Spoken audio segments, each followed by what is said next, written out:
vamos a devolvernos a un concepto que se supone que todos deberíamos conocer, pero creo que tal vez hemos tenido algunas cosas un poco confundidas o sin definir. Entonces de pronto se pueden llevar alguna sorpresa, pero yo creo que va a ser una agradable sorpresa. Por lo menos en lo que a mí respecta, resultó mm, muy agradable. Bueno, vamos a ver.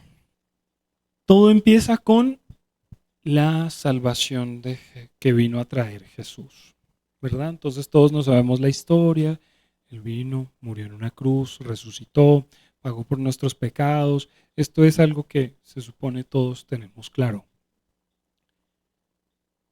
Pero vino a traer redención. ¿Por qué? ¿O de qué? Del pecado de Adán, dicen por acá. ¿Qué vino a qué vino a redimir? ¿Qué fue lo que vino a pagar? ¿Qué es realmente la libertad? A rescatar lo que se había perdido. ¿Qué fue lo que se perdió? ¿Qué fue lo que se dañó? ¿Qué fue lo que por lo que él estaba pagando? La relación con el Padre. Son cosas que ya conocemos, ¿no?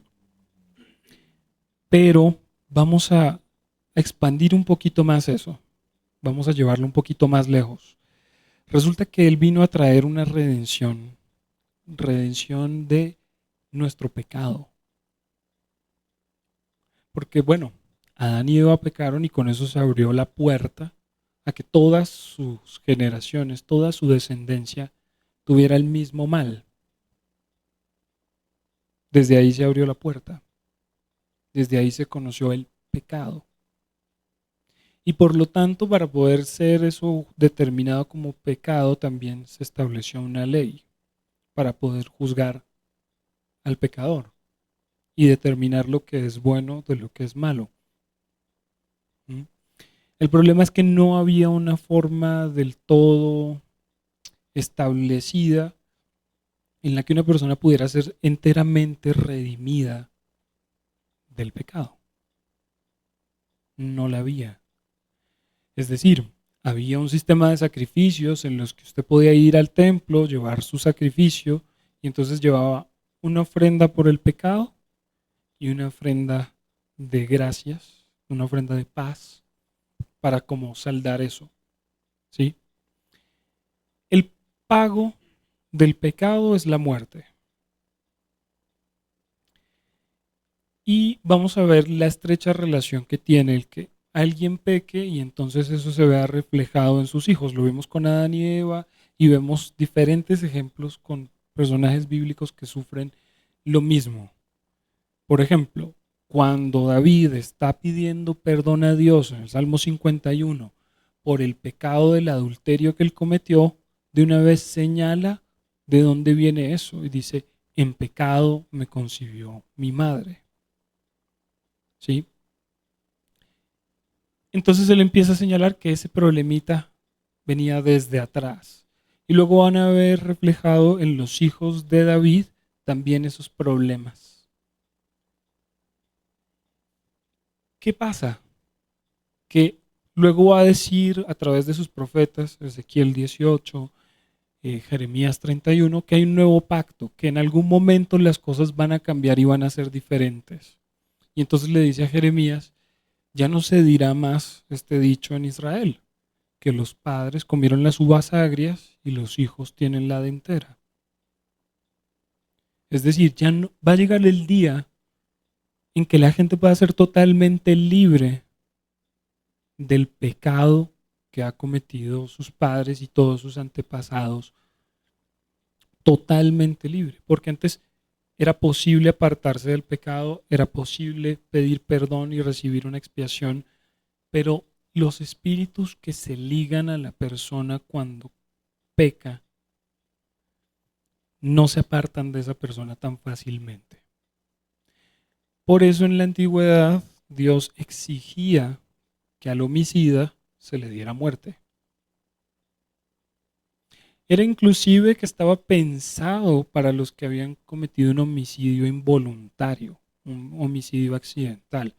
Vuelvo a comentar que Pone unos casos muy extraños y hasta graciosos, como el que alguien esté talando un árbol con un hacha, se desprenda el hacha del mango, salga volando y mate a alguien.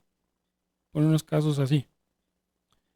Eh, que en el caso del homicidio involuntario, esta persona debía irse a una ciudad de refugio y permanecer en la ciudad de refugio mientras el sumo sacerdote de turno estuviera con vida. Él podía volver y retornar a su ciudad o a su lugar cuando el sumo sacerdote muriera. De resto, permanecía en la ciudad. ¿Por qué? Porque fue un homicidio involuntario. Mientras estuviera al alcance de la familia del que murió, del que pues fue asesinado involuntariamente, podrían tomar venganza y matar a esa persona. Entonces le da una salida, pero le dice, si usted llega a salir y lo cogen por fuera de la ciudad de refugio, tienen todo el derecho de matarlo. Leíamos en el devocional del jueves el caso que le presenta lo que le explica Dios a Noé cuando sale del arca y le dice, ojo con la sangre que derraman porque voy a reclamar, a demandar de la mano de las personas, inclusive de los animales, la sangre derramada, es decir, la sangre inocente, para ser un poco más explícitos. O sea, eso se va a vengar inmediatamente. Entonces, uno de los casos en los que daba pena de muerte en la antigüedad era el homicidio. También el adulterio, también la hechicería, la falsa profecía, varios. Había otros que no daban pena de muerte, pero sí perseguía a las generaciones siguientes y era muy difícil salir de ahí. Por eso Dios les presenta un momento y les dice, va a llegar un día en el que esto va a funcionar diferente. Voy a hacer un nuevo pacto con ustedes, no como el que hice con sus padres, sino que esto va a ser diferente. Y voy a poner mi ley en sus corazones y ahora sí me van a servir como es. Y eso estaba hablando del pacto que iba a establecer a través de Jesús. Entonces Jesús vino mucho más que a pagar nuestros pecados. Vino a hacernos libre de lo que nos pudiera estar persiguiendo hoy por lo que hicieron nuestros padres o lo que hicimos nosotros. ¿Sí? Vino a romper esas cadenas que era imposible de romper antes. Antes la única manera era dándole muerte a ese pecador, para que ese pecado, ese espíritu no persistiera dentro del pueblo.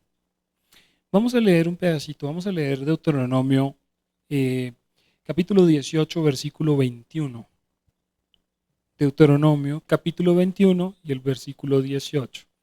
Y dice esto: entonces todos los hombres de su ciudad lo apedrearán y morirá, y así quitarás el mal de en medio de ti, y todo Israel oirá y temerá. Voy a poner eso en contexto. Está hablando del hijo contumaz. ¿Qué es la contumacia? Una terquedad, una obstinación en extremo. Y en ese caso vamos a encontrar un asunto, y es que le dicen, si después de corregido o de llamado la atención, él no decide cambiar, no se corrige, entonces lo van a sacar y lo van a apedrear.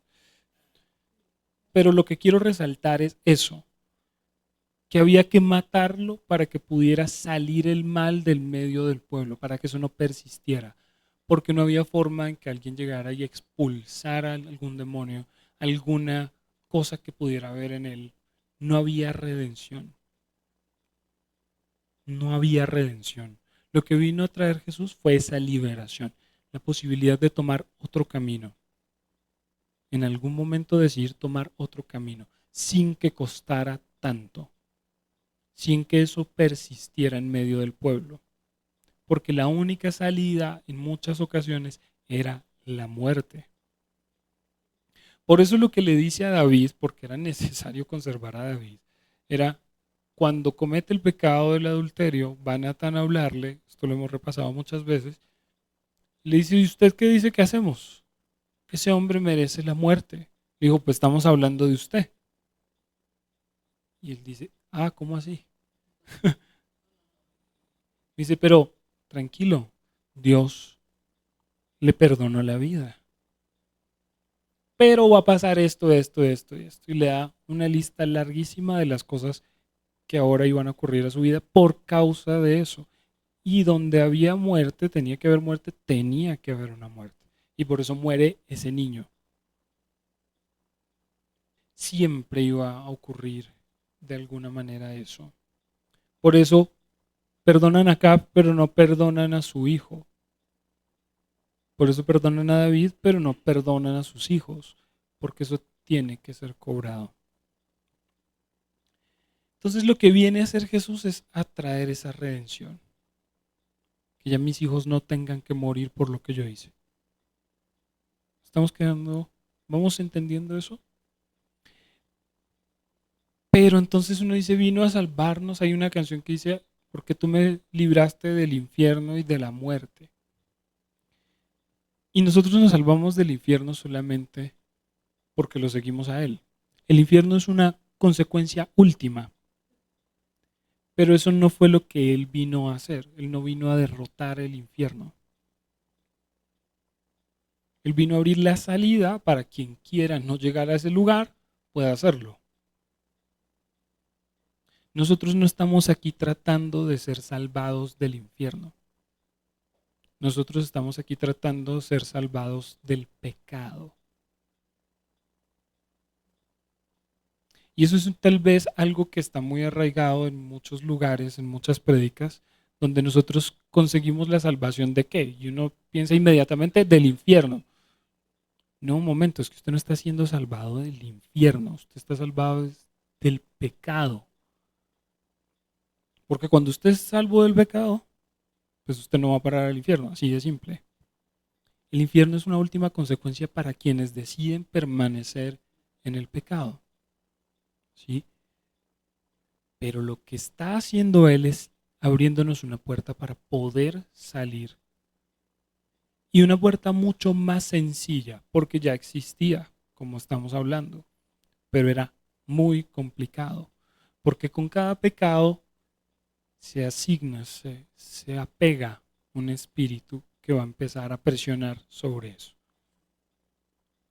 Los tan afamados en los salmos lazos de muerte.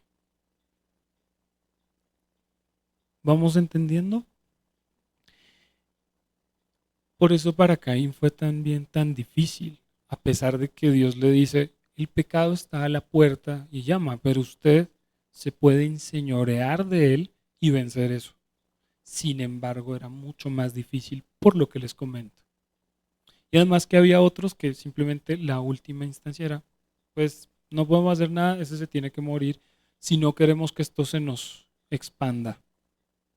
Por eso en las últimas consecuencias para la toma de diferentes ciudades, Dios les decía, no me conserven a nadie, ni a las personas, ni a los animales, no cojan nada de esas ciudades, arrasen con todo lo que hay allá, porque ya no había forma de preservar nada sin que eso siguiera expandiendo esa maldad, porque no había redención. No le dijo a Moisés, vaya y haga una reunión de liberación y empiece a liberar a Jericó. No, no, no, no había manera. ¿Qué hay que hacer? Tenemos que matarlos a todos. No había otra manera. Hoy usted no tiene que morir. Ni sus hijos tienen que morir por lo que usted hizo, o sus abuelos. Nada. Jesús ya le compró eso. Y todo lo que usted confiese va a ser incluido dentro de la lista de lo que él compró. Y eso está en blanco. Usted puede agregar todo lo que quiera. Por favor, no siga agregando cosas. Pero todo lo que usted confiese va a estar dentro de esa cuenta que él pagó. Todo lo que usted confiese. Lo que usted no confiese, ahí queda. Lo único que usted tiene que hacer es confesar. Una vez confesado, eso queda pagado. Y ahí usted es libre de ese pecado y libre para poder tomar un nuevo camino.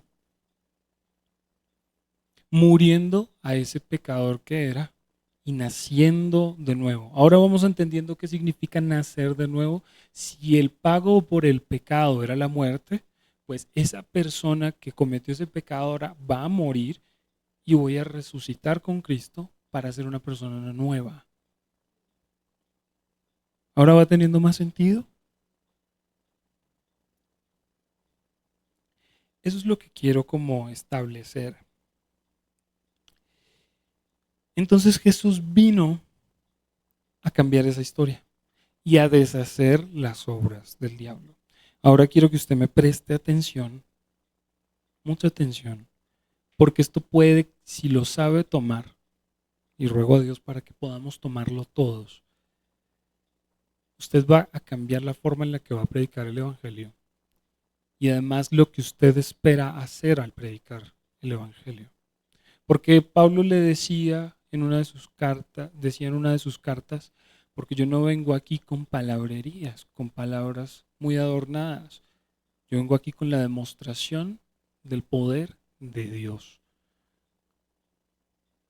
Y eso es a lo que deberíamos aspirar todos. Porque hay afuera un mundo que redimir. Cuando Jesús se fue, la labor que él estaba haciendo se la delegó a usted y a mí. Nosotros solo somos continuadores de lo que él hizo. ¿Qué vino a hacer él? A deshacer las obras del diablo. Primera de Juan, capítulo 3, versículo 8. Primera carta de Juan, capítulo 3, versículo 8. El que practica el pecado es del diablo, porque el diablo peca desde el principio. Y aquí es lo que quiero resaltar. Para esto apareció el Hijo de Dios, para deshacer las obras del diablo. Entonces, Satanás peca desde el principio, incita a todos a pecar y además después está acusando por eso y reclamando las vidas de esas personas. Y en ese daño, desde siempre, vienen ocurriendo un montón de cosas sobre la humanidad. Y entonces están las personas enfermas, están las personas tristes, deprimidas, destruidas en cuanta forma se puedan imaginar. Porque fue hecho a través del pecado. ¿Y qué vino a hacer Jesús? A deshacer eso. ¿Qué significa deshacer? Vamos a revertir eso. Ya no va a ser más así. Vamos a devolverlo al estado original. Las personas no tenían por qué estar enfermas, las personas no tendrían por qué estar poseídas, las personas no tendrían por qué vivir de la manera en que viven. ¿Qué empezó a hacer Jesús? A deshacer eso. Y quiero que vayamos empezando a notar eso. Miremos Mateo capítulo 10, versículo 5. Mateo capítulo 10, versículo 5.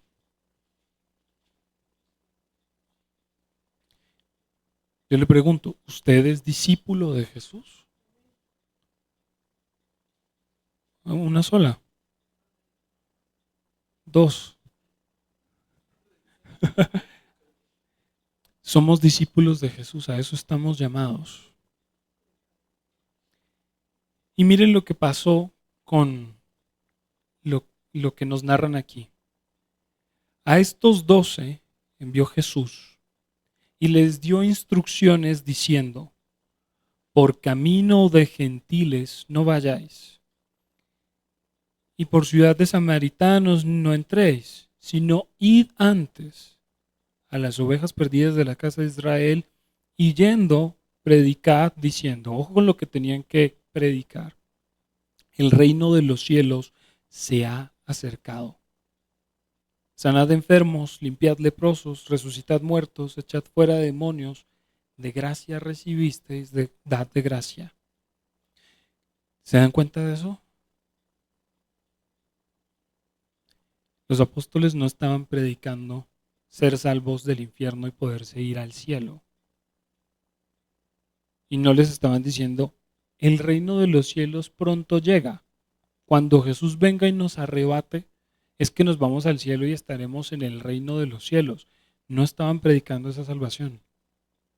Estaban diciendo, el reino de los cielos se ha acercado. Ahora, ya, desde que Jesús vino, el reino de los cielos es ahora.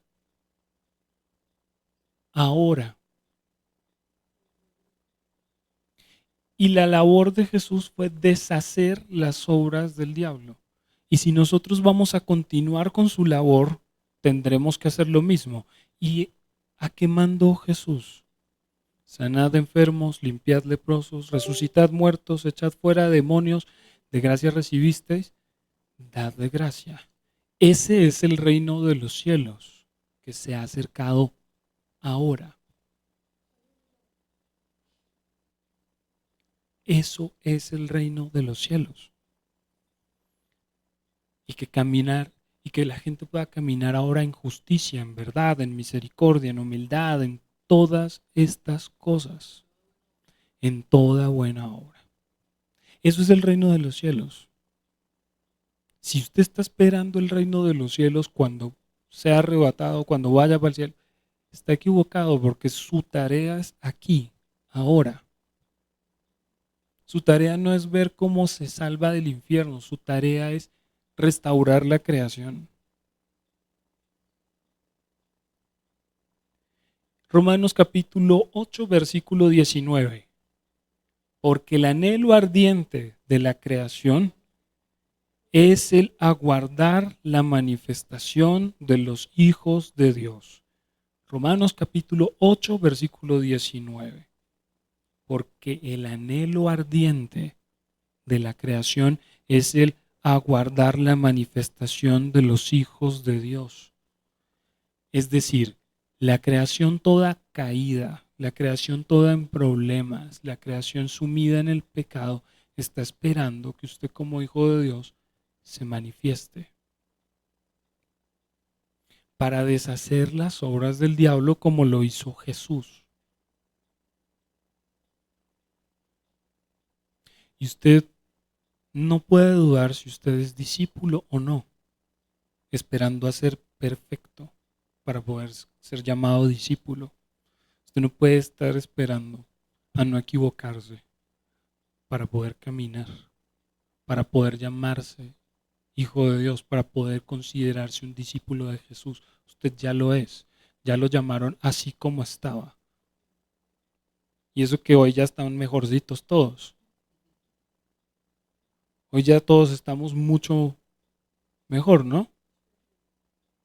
Entonces, lo que tenemos que hacer es caminar en esa obra que estaba haciendo Jesús. Para eso envió a sus discípulos. Isaías capítulo 61, versículo 1. Isaías capítulo 61, versículo 1. El espíritu de Adonai está sobre mí, porque me ungió Adonai.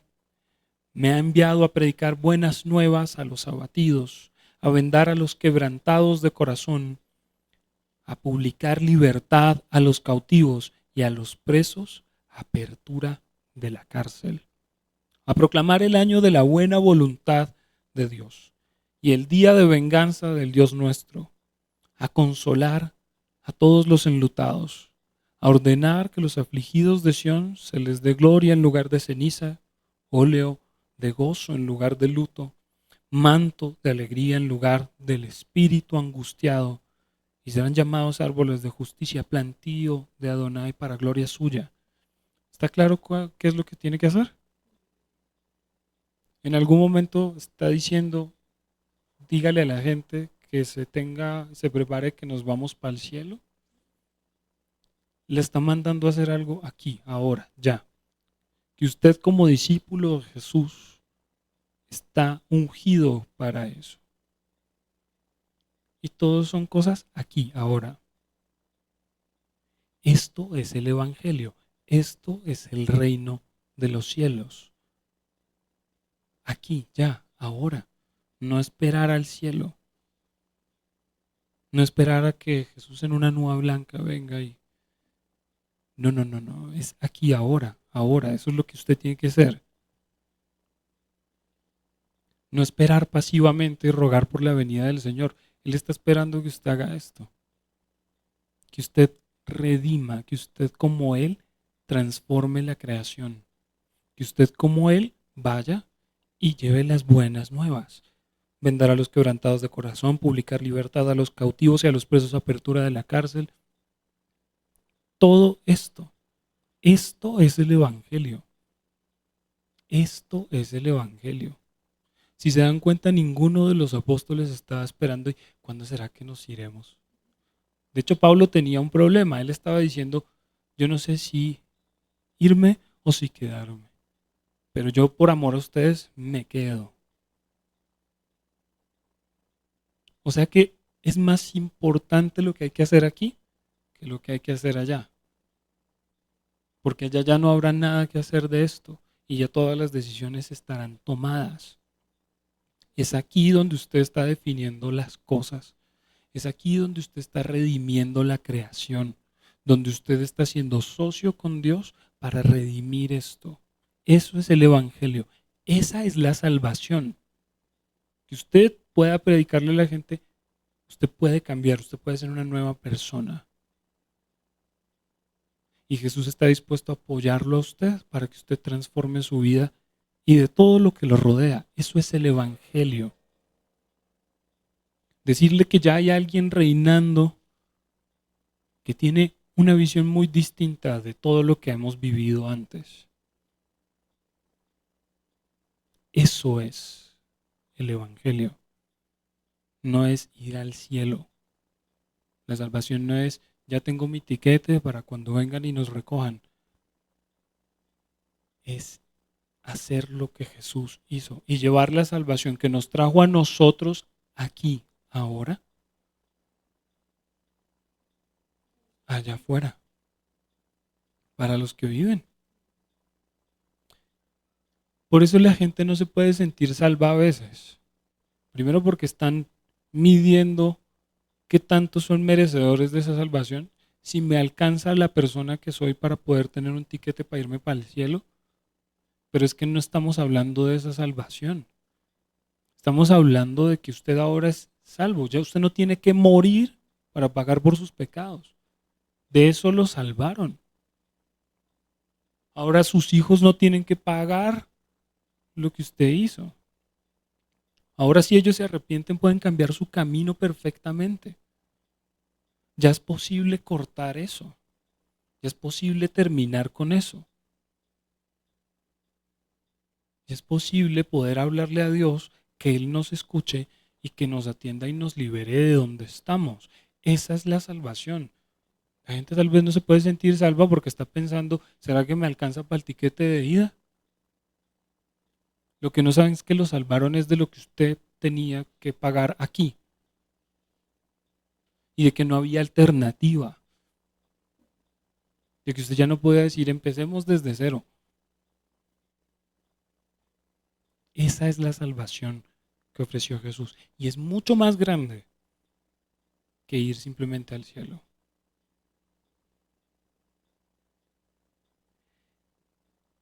Pensando desde ahí, uno dice, ¿cómo me puedo parecer a Jesús? ¿Cómo, siendo discípulo de Jesús, voy a poder hacer exactamente y más como Él dijo? Porque cosas más grandes que las que yo hice van a hacer. ¿Cómo, cómo puede ser eso? Y entonces ahí es donde les dice, un momentico, yo me voy a ir, pero cuando yo me vaya, les voy a mandar otro personaje, un consolador. Alguien que venga a ayudarles a hacer todo lo que tienen que hacer ahora.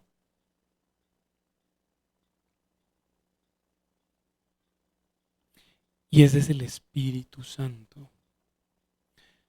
Cuando nosotros aceptamos el señorío de Jesús, cuando nosotros decidimos que Él sea el que nos indique ahora cómo es que se vive, pues a veces podemos decir, ¿y cómo voy a alcanzar eso? ¿Cómo así que ahora solo con pensarlo estoy pecando?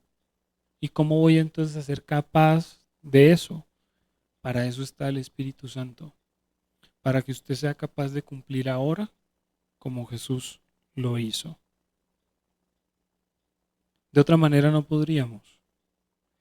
Por eso el Espíritu Santo fue enviado, para que usted pueda hacerlo igual.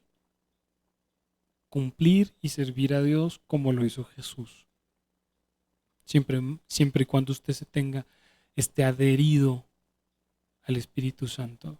Mientras usted más apegado esté, más cerquita esté, más fácil le es cumplir con todo lo que se demanda. Y entonces vamos a notar, y esto es otra cosa que de pronto vamos a ver. Eso está desde Hechos capítulo 1, versículo 8. Hechos capítulo 1, versículo 8.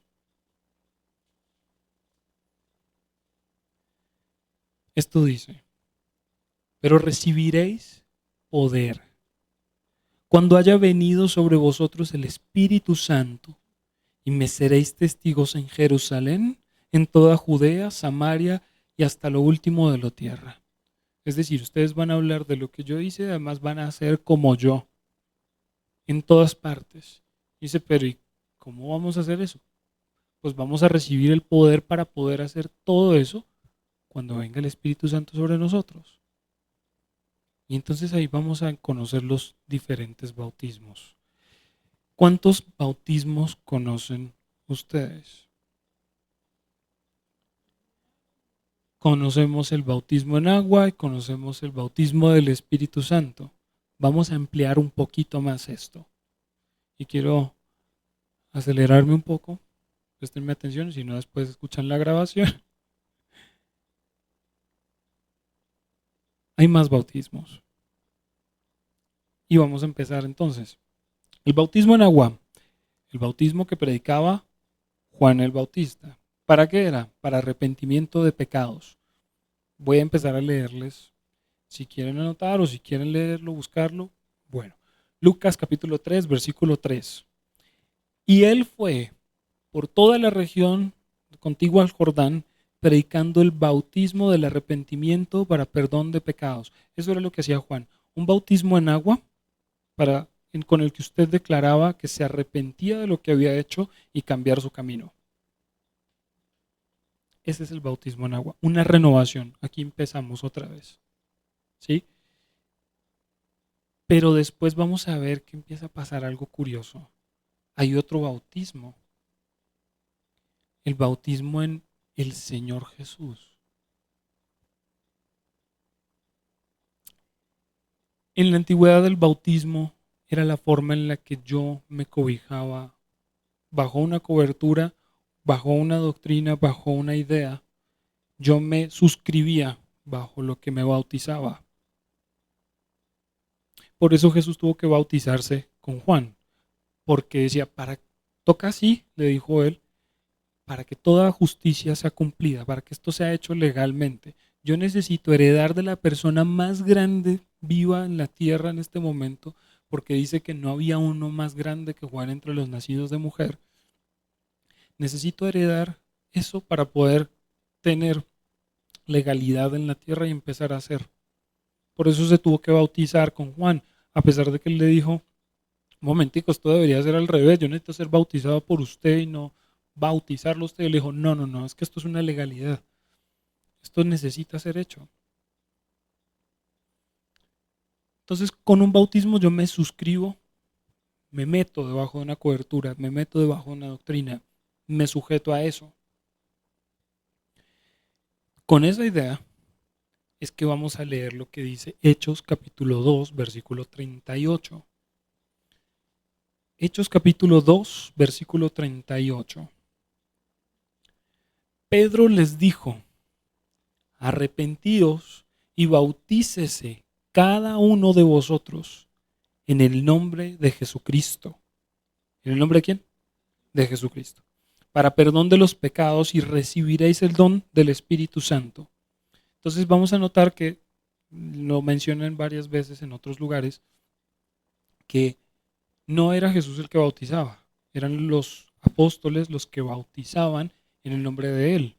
Es decir, estaban metiendo a la gente bajo el señorío de Jesús, porque lo bautizaban en su nombre. O sea, ahora usted está bajo el señorío de este personaje. ¿Lo entienden? Entonces está el bautismo en agua con el que me arrepiento y está el bautismo con el que yo asumo y digo, Jesús es mi Señor.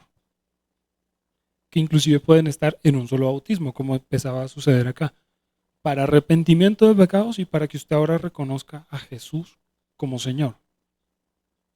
¿Vamos entendiendo? Pero hay esa diferencia. Usted puede bautizarse simplemente por arrepentimiento de pecados, sin reconocer a Jesús como Señor. ¿Sí me hago entender? Pero la idea es que cuando usted se bautiza, dice, sí, yo empiezo una nueva vida bajo el señorío de Jesús. ¿Estamos claros? Listo. Pero luego hay un tercer bautismo, el bautismo del Espíritu Santo. Vimos en la cita bíblica pasada que dice para que reciban el don del Espíritu Santo, pero empezó a pasar que había gente que se bautizaba y no recibía el Espíritu Santo. O sea que puede ser un bautismo en una etapa diferente. Pero es el bautismo del Espíritu Santo el que nos capacita para poder ser como Jesús y poder cumplir las obras que Él estaba haciendo. Porque por sí mismo, yo no sé si alguien nació sanando enfermos.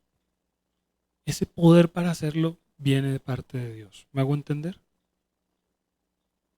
Vamos a mirarlo. Hechos capítulo 19, versículo 1 al 7. Hechos capítulo 19, versículo 1. Dice esto. Aconteció que entre tanto que Apolos estaba en Corinto, Pablo, después de recorrer las regiones superiores, vino a Éfeso y hallando a ciertos discípulos les dijo, ¿recibisteis el Espíritu Santo cuando creísteis? Y ellos le dijeron, ni siquiera hemos oído si hay Espíritu Santo. Entonces dijo, ¿en qué pues fuisteis bautizados? Ellos dijeron, en el bautismo de Juan. Dijo Pablo, Juan bautizó con bautismo de arrepentimiento, diciendo al pueblo que creyesen en aquel que vendría después de él, esto es, en Jesús el Cristo. Cuando oyeron esto, fueron bautizados en el nombre del Señor Jesús. Y habiéndoles impuesto Pablo las manos, vino sobre ellos el Espíritu Santo y hablaban en lenguas y profetizaban. Eran por todos unos 12 hombres. Ahí vimos los 3 bautismos. ¿Ustedes cómo así que no han recibido el Espíritu Santo y que no saben de qué les estoy hablando? No, nosotros nos bautizaron como con Juan, con agua, por arrepentimiento. Ah, bueno, entonces espere, yo los bautizo en el nombre del Señor Jesús, un bautismo en agua, reconociendo a Jesús como Señor, y luego les impuso las manos y hubo el bautismo del Espíritu Santo. ¿Vieron los 3 bautismos? Y eso es lo que nosotros tenemos que pensar ahora. Todos ya fuimos bautizados en agua. Ahora, todos ya reconocimos a Jesús como nuestro Señor, ¿verdad? Y de alguna manera todos hemos recibido una porción del Espíritu Santo que vino a bautizarnos. Ahora les digo, hay varias llenuras del Espíritu Santo, no solo una vez. Vamos a leerlo. Hechos capítulo 2. Bueno, no lo leemos porque, pero les dejo las citas. Hechos capítulo 2, versículo del 2 al 4, es cuando reciben en Pentecostés al Espíritu Santo y empiezan a hablar en lenguas. Pero después hay una nueva llenura del Espíritu Santo en el capítulo 4 y versículo 31, cuando el lugar en el que estaban tembló y todos fueron llenos otra vez del Espíritu Santo. Hay diferentes llenuras con diferentes propósitos. Eso lo podemos hablar en otra reunión. Pero se nos capacita con diferentes cosas en cada llenura nueva. Pero todo eso es para que nosotros estemos habilitados para cumplir con la obra que vino a hacer Cristo y que usted pueda continuar con eso mismo. Para que usted entienda que no es ir y repartir tiquetes al cielo afuera, diciéndole, venga, hagamos una oración. Listo, con eso usted tiene su tiquete y mientras usted considere que está haciendo las cosas bien, nos vemos en el cielo. Esa no es la salvación. La salvación es esto, que fuimos librados de la muerte que teníamos que sufrir, nosotros y nuestros hijos, que podemos hacer ahora las cosas diferente y además darle reversa, cambiar la situación, transformar en lo que estamos ahora. ¿Estamos entendiendo eso? Tal vez lo toquemos en otro momento, pero para eso están los dones del Espíritu, para que podamos cumplir esa obra y es algo que se debe anhelar. Anhele los dones del Espíritu, porque eso tanto lo puede librar a usted como puede librar a otras personas. El don de profecía, el don de discernimiento de espíritus, le va a permitir a usted ser librado de una estafa, de un robo, de un daño. Porque puede venir Dios y hablarle y revelarle, oiga, si usted continúa con ese negocio o si usted va por donde va, esto va a pasar. Y usted puede ir y advertir a otra persona para la cual Dios le dio palabra. Usted puede ir y darle guía a una persona para la cual Dios le dio palabra. Estos dones se deben anhelar, teniendo en cuenta que usted no tiene que esperar a sentirse merecedor para recibirlos. Porque el amor de Dios, el perdón de Dios, no se gana, no se merece. ¿Entienden eso? Perdónenme, ¿ustedes qué han hecho para que Jesús haya muerto por ustedes en la cruz? Aquí ninguno de nosotros dijo, Señor, yo te voy a pagar lo que tú hiciste, cuánto te debo. No recuerdo a nadie diciendo, Señor, yo necesito un Salvador. Y como usted se está ofreciendo, yo quiero que meta a mi familia en la cuenta y todo esto. Ninguno de nosotros ha hecho nada, ni ha pensado nada para que Él decidiera salvarnos. Eso responde al hecho de que usted no va a merecer el amor de Dios. Usted no tiene que hacer nada para ganarse el amor de Dios. Dios lo ama con todo lo que está haciendo. Eso no significa que sea el permiso para seguir haciendo lo que no debe ser, lo que no debería estar haciendo. Son cosas separadas. Sin embargo, no tenemos que sentirnos dignos, ni tenemos que hacer nada para merecerlo. Él ya nos lo dio. Él ya murió. Usted no tiene que hacer nada para que lo perdonen. Ya lo hizo. Ahora actúe como un hijo de Dios y pida que el Espíritu Santo venga sobre usted para que usted todos los días sea más parecido a Jesús. Eso es. Porque el único que lo capacita para poder hacer lo que usted no ha podido hacer hasta ahora es Él.